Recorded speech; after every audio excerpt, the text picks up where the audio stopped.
Welcome back to the Vandy Sports Podcast for the second time today. I'm Joey Dwyer here breaking down Vanderbilt's NIT draw. We said a few nights ago that we were hoping not to cover the NIT, but here we are. Vanderbilt's in the NIT, and it's going to face Yale at 9 p.m. on Tuesday night. I'm not sure if Chris or I will be doing that game, but I'm sure we'll have coverage of that. So follow this channel. We are work at vandysports.com. It's been a heck of a year. Certainly not a great way to end it covering the NIT, but certainly going to try to take advantage of that, and as Vanderbilt tries to take advantage of its last opportunity to finish this year with some positive momentum as it tries to market its program heading into next year, as it tries to give some signs of optimism and really recruit throughout the offseason. This would be a nice way to kind of wrap things up, and it'll face Yale at 9 p.m. on Tuesday night, 9 p.m. Eastern, 8 p.m. Central. Vanderbilt is in probably the toughest region of this tournament. If Vanderbilt wins on Tuesday night, I don't know when the next game is quite yet, but Vanderbilt's going to play the winner of Michigan and Toledo. Those are two really good teams, and they're going to have to do it in Ann Arbor. If Michigan ends up winning, probably going to have Toledo at Memorial, like Yale is if Toledo ends up winning that game. But Vanderbilt's going to have a tough draw, and beyond Michigan, Vanderbilt's going to either see the winner of UAB, Southern Miss, Clemson, or the last team is Morehead State. Vanderbilt beat Morehead State handily. Lost to Southern Miss, which really killed its resume. It's a relevant conversation to today, but tough reason for Vanderbilt, and the tests don't stop after SEC play for Vanderbilt. Certainly going to be tough if Vanderbilt wants to make it to Madison Square Garden. It's going to have to see a bunch of teams that will give it some trouble. Michigan has 3 guys who will probably get drafted. Yale's a team who runs good stuff, has 5 double-digit scores, won the Ivy League regular season. So none of these are cupcake games for Vanderbilt, and I think their seeding is also significant, not only that they're on this side of the bracket, but that they're the 3 seed. I don't know if that's necessarily reflective of what the committee thought of Vanderbilt. I think they were probably a little higher in the committee's mind than a team like Michigan, maybe even a team like Clemson, but it's really interesting to see that Vanderbilt, with as close as it felt to the NCAA tournament and how much it was in the conversation, is now a 3 seed in the NIT.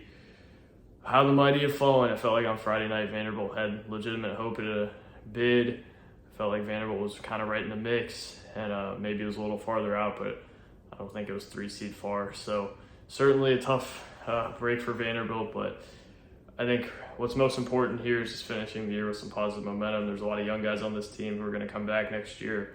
A lot of really good guards who are going to come back next year. And if they can end this year with some positive momentum, this would certainly be a really nice thing heading into next year. You kind of saw what the NIT run did for this team last year.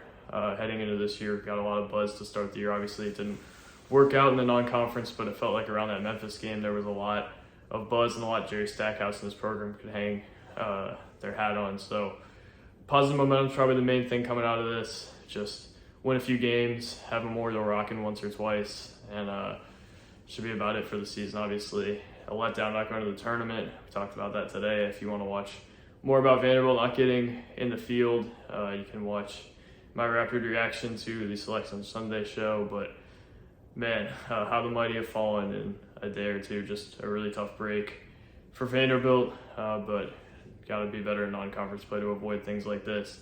NIT 2 years in a row is a lot different than the NIT in the first year. It's a fun tournament to play in if you got young guys, if you want something to end the year on a high note, but it feels like Vanderbilt's certainly let down to be in the NIT this year, and it's really going to be interesting to see how Jerry Stackhouse and his team respond throughout the year. They've responded positively to just about everything that's been thrown at them.